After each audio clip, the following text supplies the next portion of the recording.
Baik, bismillah, alhamdulillahirrabbilalamin.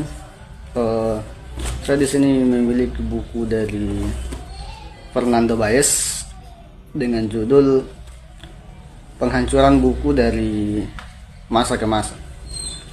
Artinya, kalau kita bicara tentang judulnya, berarti buku ini bicara tentang penghancuran buku dari berbagai periode. Di daftar isinya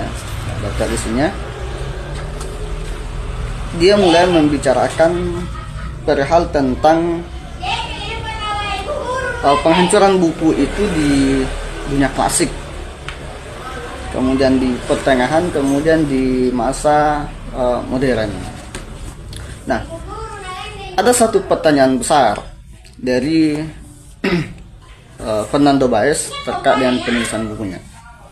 Pertanyaannya adalah, mengapa ketika satu negara, satu bangsa melakukan penyerangan terhadap negara lain, terhadap bangsa lain, justru salah satu yang diserang itu adalah perpustakaan, atau salah satu yang diserang itu adalah pusat intelektual, pusat ilmu pengetahuan.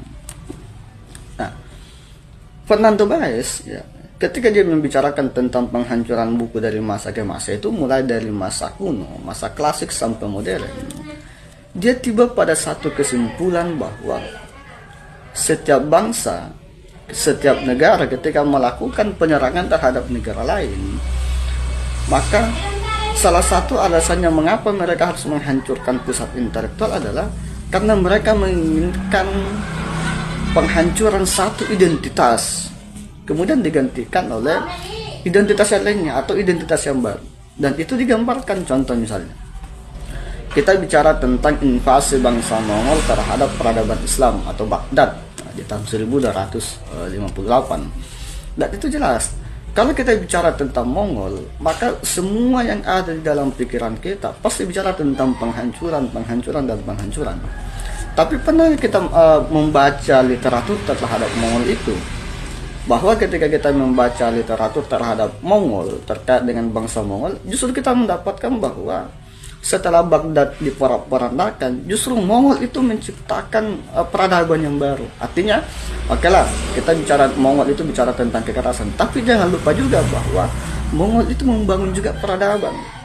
Apakah peradabannya itu dalam aspek arsitektur, apakah peradabannya dalam aspek intelektual? Mongol itu sangat menghargai intelektual.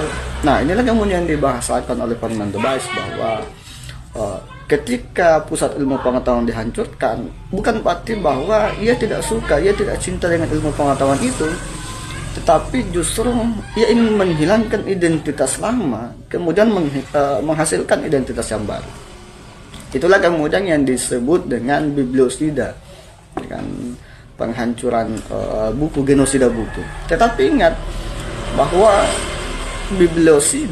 genosida buku itu dia tidak hanya bicara tentang bagaimana kemudian buku dibakar, bagaimana kemudian buku itu dibuang, ya kan? Tetapi bibliosida atau genosida buku atau penghancuran buku itu dia disebut juga dengan bibliosida, genosida ketika seseorang itu membeli buku, kemudian dia tidak membacanya, justru hanya menyimpannya di rak bukunya, maka itu dimasukkan ke dalam bibliosida, penghancuran buku. Tentu kalau kita sandingkan dengan argumen dari Fernando Baez bahwa ingin menciptakan identitas baru, dan itulah buktinya. Contoh lainnya, di masa kejayaan Islam di masa klasik itu, khususnya di Andalusia, saking majunya ilmu pengetahuan sehingga orang berlomba-lomba untuk membuat perpustakaan. Apakah itu perpustakaan umum, apakah itu perpustakaan semi umum, ataukah perpustakaan pribadi. Tetapi yang menjadi masalah bukan di sana. Yang menjadi masalah adalah karena ada orang yang rela mengeluarkan harta bendanya, membeli buku dengan harga yang sangat mahal, tetapi justru dia tidak pernah menyentuh buku itu. Dia hanya ingin mengoleksi buku itu. Supaya apa? Ya, dia ingin menciptakan identitas yang baru. Identitas yang baru yang dimaksud di sini adalah di masa silam, ketika orang memiliki banyak buku, ya, ini di luar daripada apakah dia membaca atau tidak. Ketika dia memiliki banyak buku, maka orang itu akan dianggap sebagai orang yang muda. Nah, jadi orang yang membeli buku kemudian dia tidak membacanya, maka dia menciptakan identitas baru dengan jalan dia ingin dihormati melalui koleksi-koleksi buku itu tadi. Nah, coba lihat. Ada itu di dalam pandangan Fernando Baez itu justru bukan memuliakan buku, bukan memuliakan pengetahuan, tapi justru menghancurkan pengetahuan, atau bahasanya disebut dengan bibliosida, penghancuran buku dari masa ke masa. Nah, pertanyaan sekarang adalah, apakah Anda yang membeli buku itu membaca buku yang Anda beli, atau justru malah menyimpannya di rak-rak buku hanya sebagai pajangan? Dan ingat perkataan Fernando Baez, itu disebut sebagai bibliosida, genosida buku, ataukah penghancuran buku. Jadi jangan lupa kalau Anda beli buku, ya, jangan lupa dibaca. Sekian.